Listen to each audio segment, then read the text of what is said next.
Qué oportuno, qué sentido de la oportunidad. El set anterior quedó encendido, en llamas, discutiendo la encuesta nacional del inmigrante y la presencia haitiana en el país, que el gobierno no está actuando con energía, que hay intromisión de organismos internacionales que nos quieren trazar pautas, pero nosotros no somos expertos, ni Adis, ni Pablo, ni yo. No.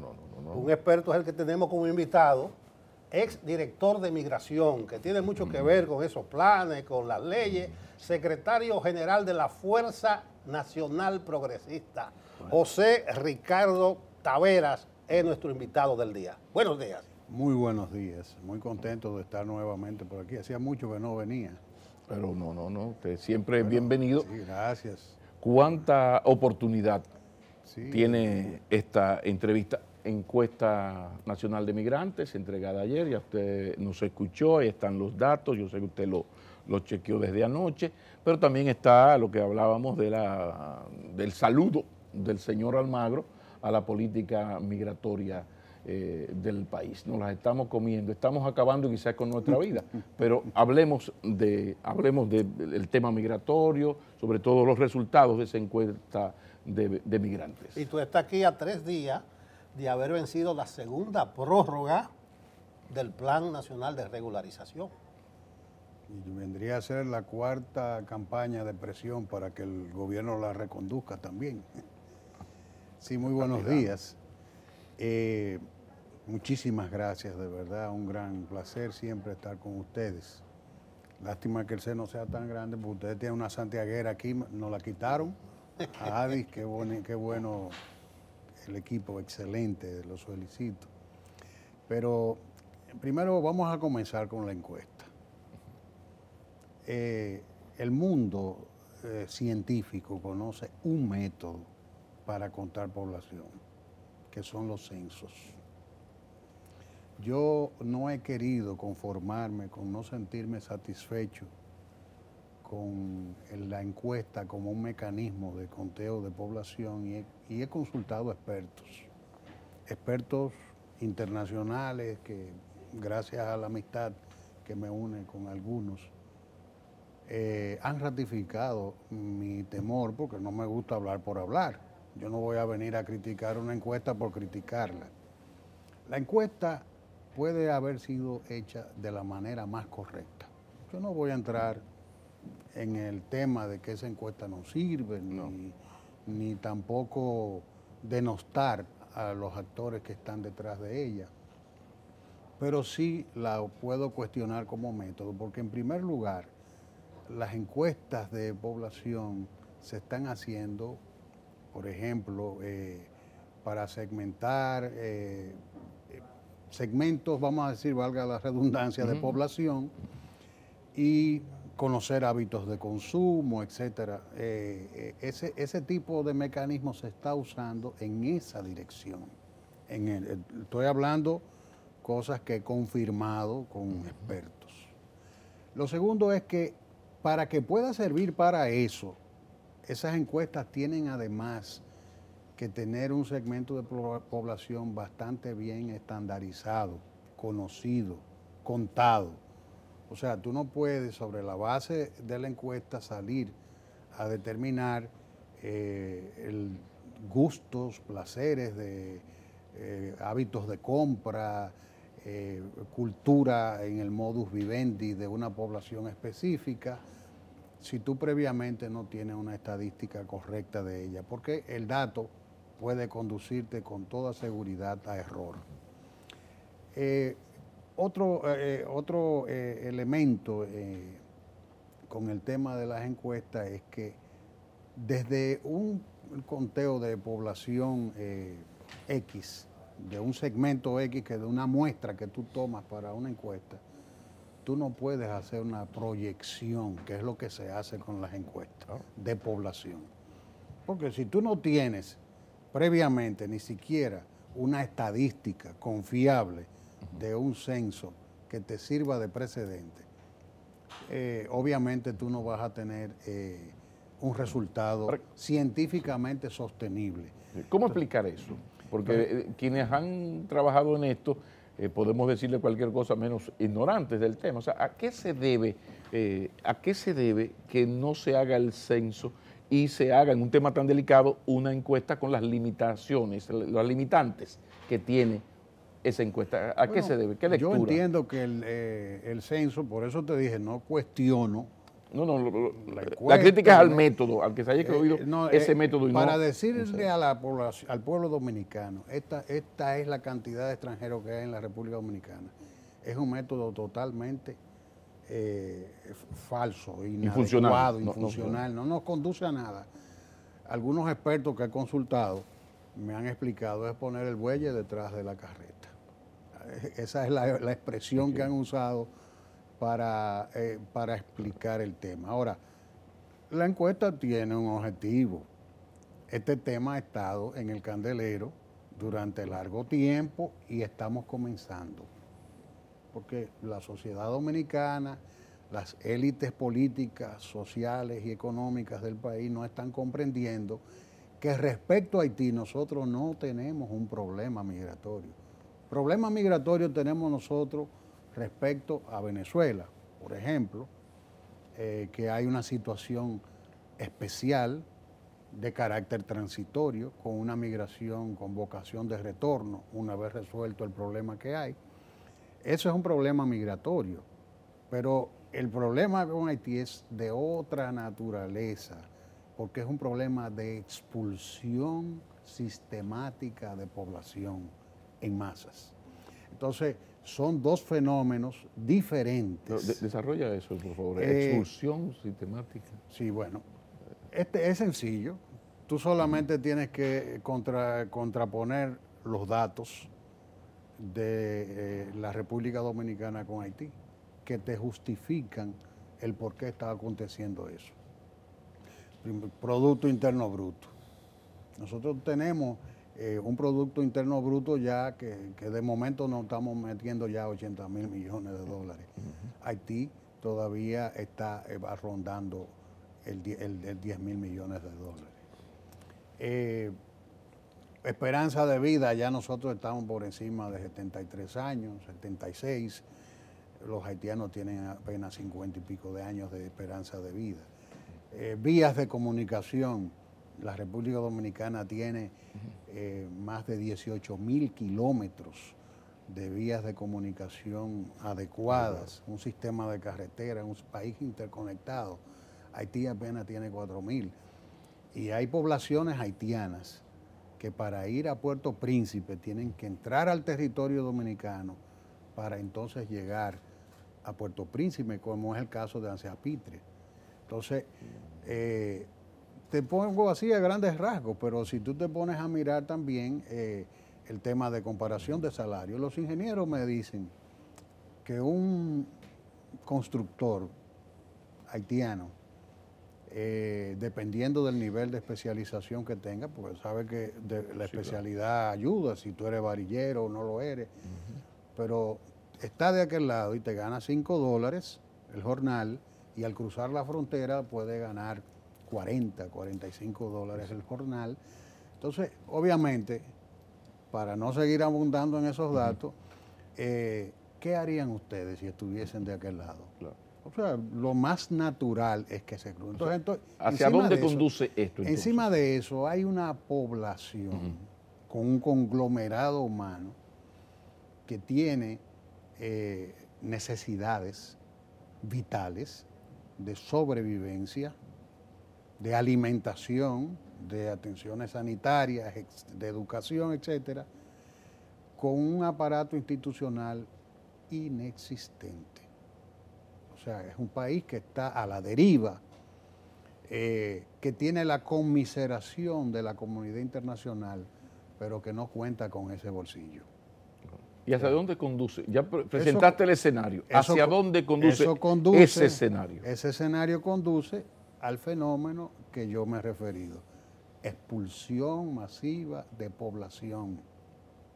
¿Por qué? Porque si tú tienes el drama de entre como o no como, me curo o no me curo, tengo dónde parir o no tengo dónde parir, es obvio que tú tienes un destino. Entonces, podríamos decir que la negativa a aplicar tanto la ley de inmigración como el código laboral es entonces un incentivo a que esto se agrave. Por supuesto que sí. ¿Y la porosidad de la, por supuesto que de la sí. frontera también? Por supuesto que sí.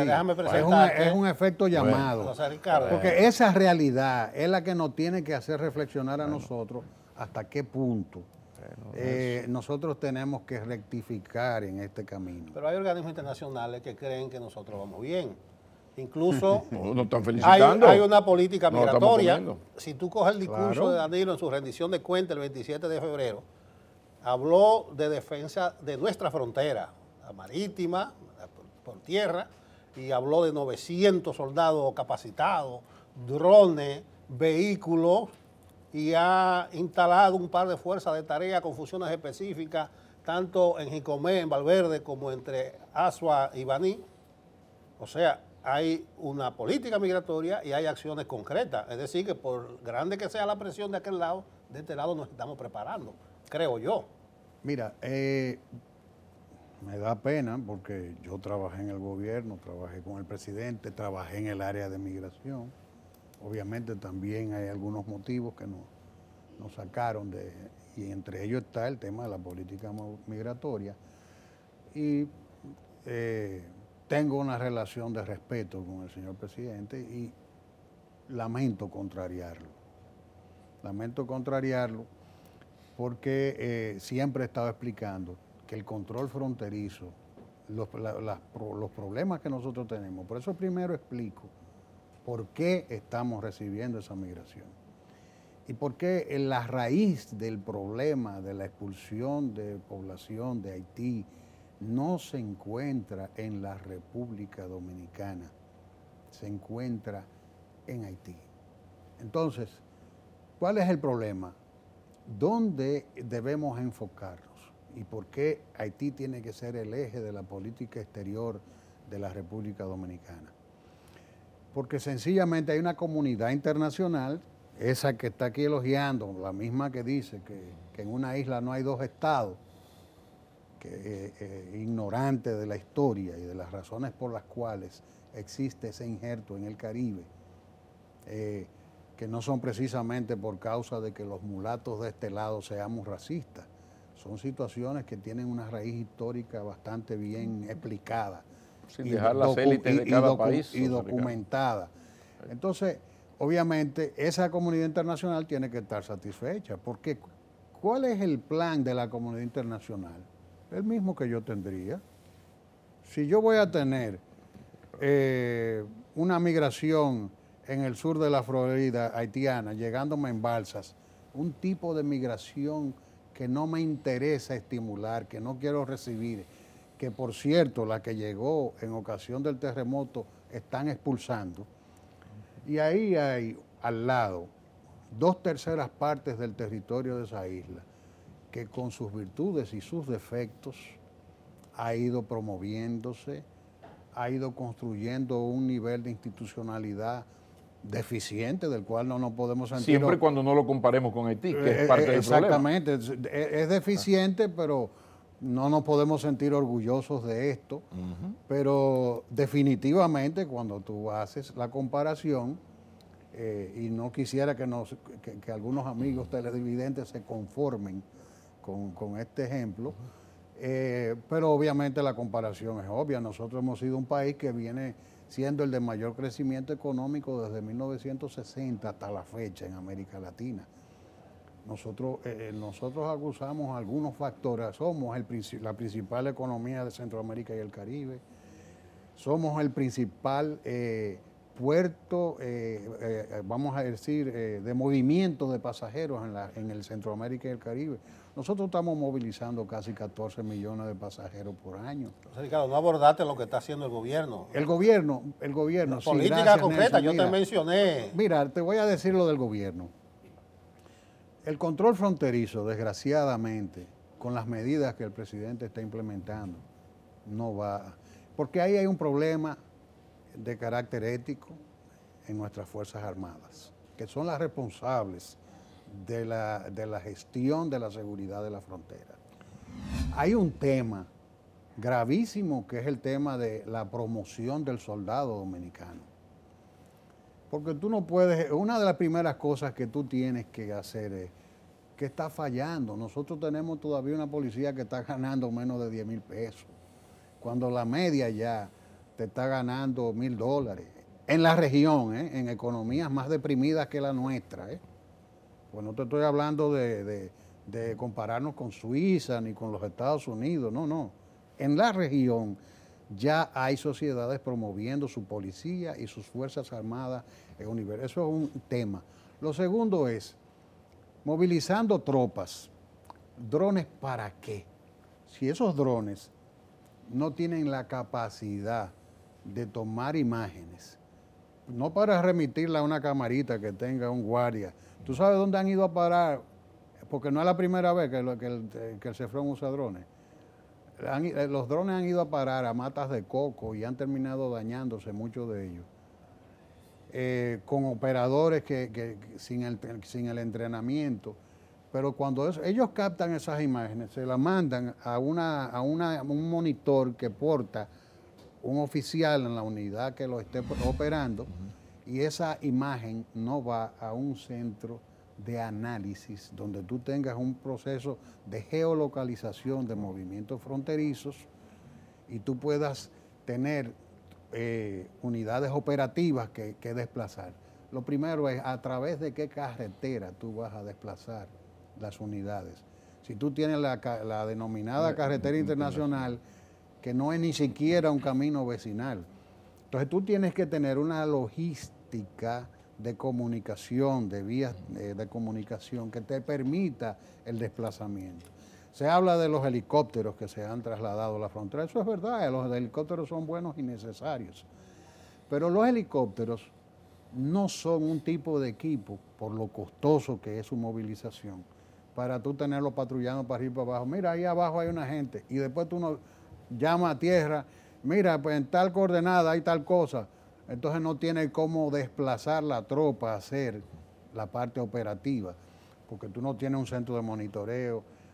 O sea, otra vez poniendo los bueyes detrás de la carreta. O sea, lo primero es, vamos a hacer ese centro, vamos a crear unidades élites, vamos a promover ese soldado, porque ese soldado tiene dieta. No tiene dieta, tiene hambre. Ese soldado tiene hambre. Entonces tú no puedes, tú tienes que, sí, requerirle al soldado que actúe con dignidad, pero también ponerlo en posición de poder actuar con dignidad. Porque tú no puedes tirar a un soldado que va a estar con un fusil parado en un puesto, que va a pasar a un traficante, que están vinculados a la industria del transporte, porque eso lo sabemos. Entonces, que le va a dar el primer peaje, ¿para qué? Para comprarse un conconete con un Maví. Entonces, para desayunar con eso. Pero no seamos hipócritas. Tenemos que ser honestos y tratar de... si tú no quieres hacer un muro, yo respeto el criterio de cada quien. Yo creo en el muro porque el muro puede ayudar a ordenar el proceso. Ese desorden que se armó en estos días, con la balacera en la frontera, es en un punto no autorizado, un cruce no autorizado de la frontera, que los hay en cantidades industriales, porque nosotros conocemos nuestra idiosincrasia. Cuando yo era director de migración, que iba con mucha frecuencia a la frontera, me topaba con los síndicos hablando de que estaban haciendo un paso de intermunicipal, de cooperación y de hermandad. Mire, eso se llama tráfico. Tráfico. Entonces, ¿qué tú estás haciendo? Yo le decía, ustedes no pueden hacer eso. Ustedes pueden ser sometidos a la justicia por eso. No, pero nosotros no estamos haciendo nada malo, no. Óyeme, aquí hay 4 puntos de paso fronterizo autorizados y punto. Hay 2 más que de común acuerdo, aunque no han sido formalizados, pero de común acuerdo con ambas autoridades, que es uno, el de Cañada Miguel especialmente y Bánica, son los que están más o menos operando oficiosamente. Pero ese desorden se armó porque pasaron una patana llena de cemento, y los traficantes, ni el ejército dominicano frente al ejército haitiano, no.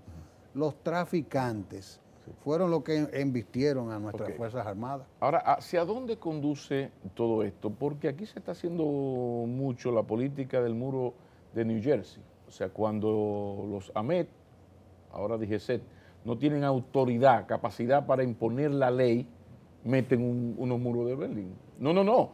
Es que usted no puede cruzar por ahí y si usted cruza yo le pongo una multa. Como no tienen autoridad para hacerlo, ponemos un muro de Berlín. Entonces, en este caso, lo lógico no sería relanzar unas Fuerzas Armadas, una burocracia bien pagada, con controles éticos, en vez de poner un muro, porque el muro, el mismo, si el sargento está en esas mafias, él mismo le va a abrir el hoyo al muro para, o sea, el muro no es la solución, sino ir al centro del problema. Ahora, ¿hacia dónde va? ¿Cómo lo ve la Fuerza Nacional Progresista? ¿Hacia dónde va el país con lo que estamos hablando aquí? Y súmele ahí el asunto de que hay una negativa del Estado a aplicar la ley de migración y sobre todo el meollo, la naiboa de esto, que es el tema laboral. ¿Hacia dónde vamos? Sobre todo, pongamos el escenario, este país tiene desde el 2004 marchando con estabilidad macroeconómica, inflación controlada, cero mata cero. Cuando eso baje y venga la época difícil, ¿cómo ve la Fuerza Nacional Progresista este escenario? Sí, fíjate, el tema es complejo porque ya tu pregunta se orienta hacia la frontera, desde la frontera física a la frontera jurídica. Yo creo que ciertamente, yo no suelo no discutir el tema del muro porque eso hay gente que no está de acuerdo. No, yo lo que digo es, bueno, yo estoy de acuerdo porque los muros, lo que tú le llamas el muro New Jersey, lo primero son una respuesta técnica de control. Las policías del mundo, cuando van a operar en situaciones difíciles, ponen un muro, aunque así sea de vallas metálicas, provisionales, de esas que ellos movilizan, porque tienen que hacer un perímetro de seguridad. Y cuando nosotros vemos el muro, lo vemos desde ese punto de vista, no para cerrar la frontera, sino para ordenar. Pero al margen de eso, tú estás planteando algo interesante. Desde un punto de vista que yo tengo, hay gente que no le gusta, pero la técnica manda que así sea. Ahora, en cuanto a la frontera jurídica, que es interesantísima, y que ustedes estaban hablando de eso. Fíjate, en el Caribe, dicho sea que estamos en casa, ¿verdad? De la casa. En el día de hoy sale ACOPROVI hablando del tema de... Esa es la asociación de construcción de viviendas pequeñas, sobre todo. Reclamando que, bueno, que si se incrementan los operativos para deportación va a afectar la construcción. A eso hemos llegado. Entonces, ese es el chantaje de una élite económica que tampoco está comprendiendo. O sea, las élites, por eso yo comencé hablando de las élites políticas, que son las que tienen la mayor responsabilidad, porque son las que tienen el mando de la sociedad a través de la aplicación de la ley. Pero las élites sociales y económicas, las élites profesionales de este país, que auspician, que defienden eso, que usufructúan ese drama ajeno, porque de eso se trata. Hay toda una industria de usufructo del drama ajeno con el tema haitiano. Todas esas voces que ustedes ven en esa dirección, que le encanta enrostrarle al político porque no cumple la ley, pero se molesta cuando le tocan sus haitianos favoritos, porque el problema es, me pasó mucho cuando yo estaba en migración, gente de esa que vive hablando, atacando de que no se cumple la ley, entonces cuando le tocan sus haitianos, están bravos. ¿Cuál es el problema? Nosotros tenemos, ustedes lo saben, que son gente muy informada y escriben. Desde el año, los organismos internacionales hablan del salario en la República Dominicana estancado en la década de los 90, de principios de los 90. Entonces, con una canasta familiar del 2018, muy ágil en cuanto a actualizarse. ¿Cómo es que dicen? Van... Los quintiles, son los famosos sí, quintiles. los van subiendo. Bueno, el dólar subió tanto, entonces le van subiendo. Entonces van haciendo los ajustes al día, porque tú vas a un supermercado hoy y hay un pequeño desplazamiento de 2 centavos de la moneda y el ajuste tú lo encuentras la semana que viene. Entonces, es injusto, porque cuando tú generas un descontrol, porque las migraciones no son malas, las migraciones lo que deben ser es legales y ordenadas. Y a partir del interés nacional. Cuando yo estaba en migración, yo tenía una frase que le decía siempre a los empleados, y la decía públicamente: si necesitamos mano de obra extranjera, debemos ejercer una opción preferencial por los haitianos porque son nuestros vecinos. Ahora, en orden, ¿qué nosotros comenzamos a hacer? A pesar de las limitaciones y del bombardeo que yo tenía de mis propios compañeros de gobierno. Por ejemplo, nosotros llegamos con el ingenio de Barahona, que lo cogimos como un plan piloto, a regularizarle alrededor del 98% del personal que ellos usaban. Y yo reto a cualquiera que vaya y audite los expedientes de ese ingenio, por ejemplo. Todos tenían pasaporte, actas de nacimiento, estaban biométricamente registrados, y encima de eso tenían también el control de antecedentes penales, etcétera. En comunión con esa empresa, que fue la única que actuó con responsabilidad ante el llamado que nosotros hicimos, nosotros repatriábamos cada año esos haitianos que se iban a Haití una vez terminada la zafra. Lo llegamos a hacer por 2 temporadas consecutivas. Eso se puede. Pero también, por ejemplo, me dieron muchísimo trabajo con el sector bananero. Nosotros también trabajamos mucho porque recibimos una alerta del embajador, del actual incluso todavía embajador en Londres, Federico Cuello Camilo. Federico me alertó: José Ricardo, vamos a perder la cuota de banano con Inglaterra. Porque si no nos ponemos la pila con la regularización de los empleados extranjeros, van a comprar el guineo en otra. Me lo dijo con 2 años de antelación. Y yo insistí por la vía de convencerlos de vamos a trabajar, porque yo ni siquiera tenía que venir a la capital, nosotros mudábamos a migración al mismo lugar. Y entonces ahí se operaba. Entonces veníamos con los documentos, procesábamos, íbamos y después entregábamos el carnet. Bueno, hubo una empresa que respondió muy bien, tengo que decirlo, Sabit, una importante empresa, pero una de las más grandes. Tuvimos que meterle casi 500 multas un día para que reaccionara. Entonces, esta gente está jugando a mantener, porque esa presencia irregular, que no paga seguridad social. Ellos dicen: no, yo le pago lo mismo. Sí, yo le creo. No, los derechos. ¿Qué derecho tiene un Si el jornal ilegal vale 10 pesos, yo creo que es verdad. Ellos no mienten cuando dicen le pagamos 10 pesos. El problema es que la formalización, la inserción del trabajador a la formalidad. Por eso es que nosotros tenemos un 54% de informalidad en el mercado laboral. Eso es un atraso grave. O sea, Ricardo, grave. Hay una preocupación compartida en todo lo que hemos tratado aquí. Incluso cuando hablábamos en el set anterior de que todas las encuestas dicen que el 85, el 90% de los dominicanos es partidario de que se regularice la presencia de extranjeros en el país. Entonces, esa preocupación la entendemos. Lo que no entendemos, y entendemos el punto de vista del muro de la Fuerza Nacional Progresista, sí. Lo que no entendemos... pero si no se hace muro, que por lo menos se haga un control, el que se pueda hacer. Pero lo que el país no entiende es cuando ustedes hablan que es un supuesto plan de fusión. O sea, como que la gente no lo ve no lo siente, no lo percibe. Como exagerado, más Sí, o menos, sí. Bueno, no lo palpa, exagerado. Sí, está exagerado. Pero que eres Pero Pelegrín, caramba. caramba. ¿Ustedes siguen con esa tesis todavía? Sí. No, el tema es que, fíjate, el tema de la fusión, la gente no lo entiende.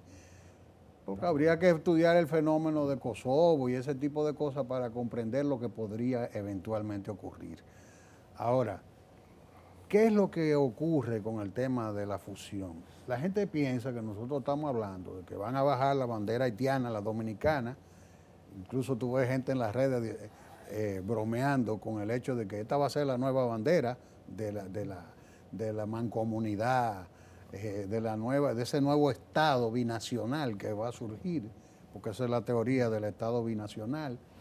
Y entonces vamos a tener aquí una cosa, eso no funciona de ese Sería una especie de federación. ¿Qué es lo que nosotros estamos planteando? Es un proceso a largo plazo en el cual, mediante la presencia irregular, estamos hablando, si te digo que el dato sintomático de que el 54% del mercado laboral está en la informalidad, habría que investigar científicamente, porque no me gusta aventurarme, qué porcentaje de esa presencia, de esa irregularidad, de esa informalidad es extranjera. Yo te aseguro que es abrumadora. Te lo aseguro. Hay organismos internacionales en esto. ¿Cuál es el dominicano común y corriente no lo ve? Óyeme, el problema es que cuando estamos hablando, ¿por qué la comunidad internacional está interesada en eso? En la fusión. Porque es un tema económico. Es un tema económico. Yo no quiero la migración como hablábamos ahorita en el sur de la Florida, en Miami, ya, y los que están ahí los vamos a sacar. Ahora, yo tengo un fenómeno que está generando expulsión de población.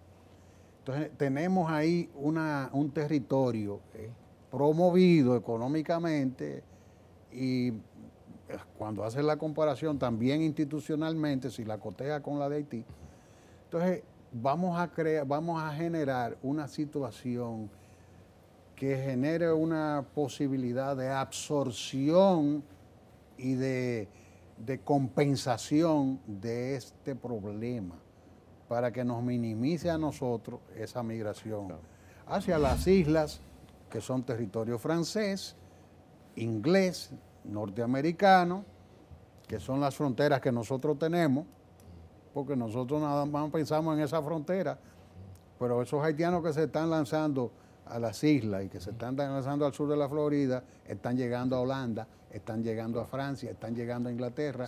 Entonces, esa gente no le interesa esa migración. ¿Qué es lo que nosotros actuemos como un espacio de amortiguamiento?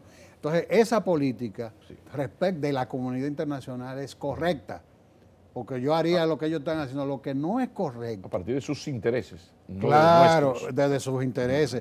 Por eso voy a que lo que no es correcto es la actitud nuestra.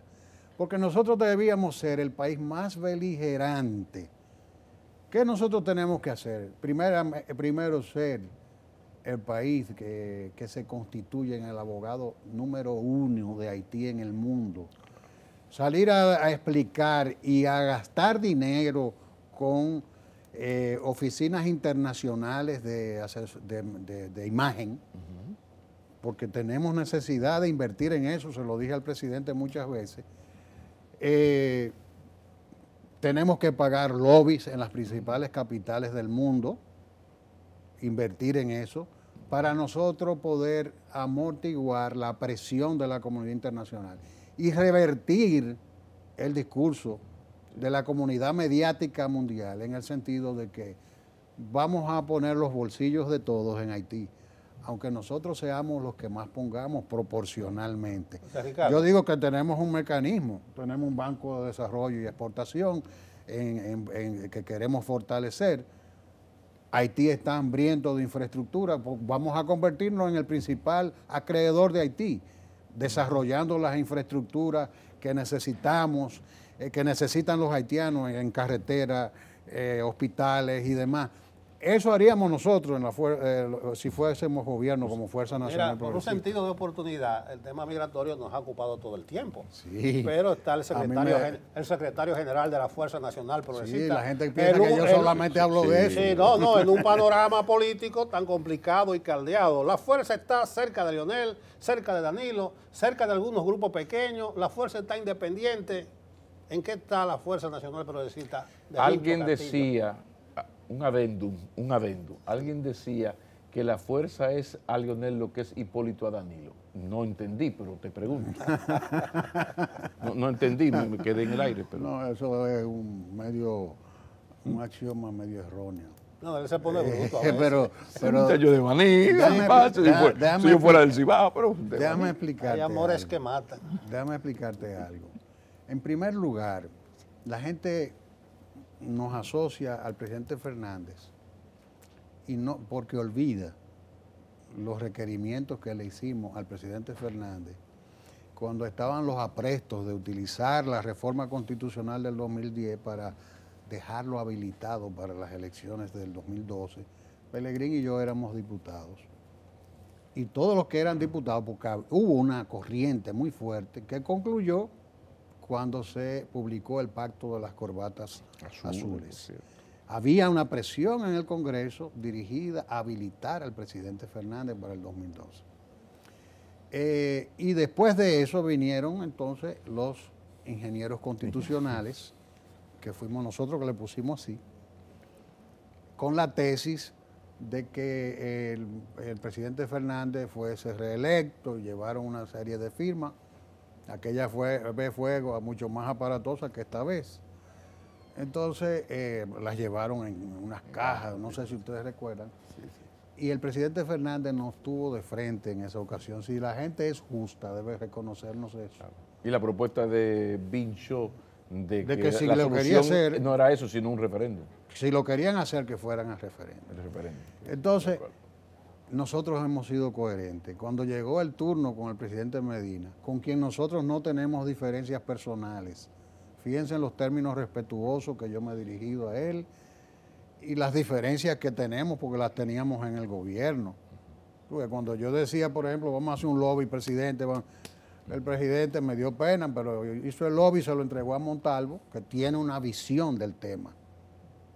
Tiene una visión diferente a la mía, pero no va a lograr el objetivo que debemos perseguir. Que eso fue lo que provocó la salida de la Fuerza Nacional Progresista, que entre dos posiciones, tendencias, el presidente eligió la de Montalvo y no la de ustedes. Entonces, aún así nosotros convivimos en el gobierno y nos mantuvimos como una fuerza de presión, de contrapeso a esa política. Ahora, ya la gota que derrama el vaso es la necesidad de ser coherentes. Cuando nosotros le dijimos al presidente, vaya a un referéndum, entonces teníamos que ser coherentes. Ahora, ¿qué está pasando ahora? Bueno, mira, no es contra el presidente Medina, es una cuestión de preservar nuestra coherencia y de garantizar y contribuir a la institucionalidad.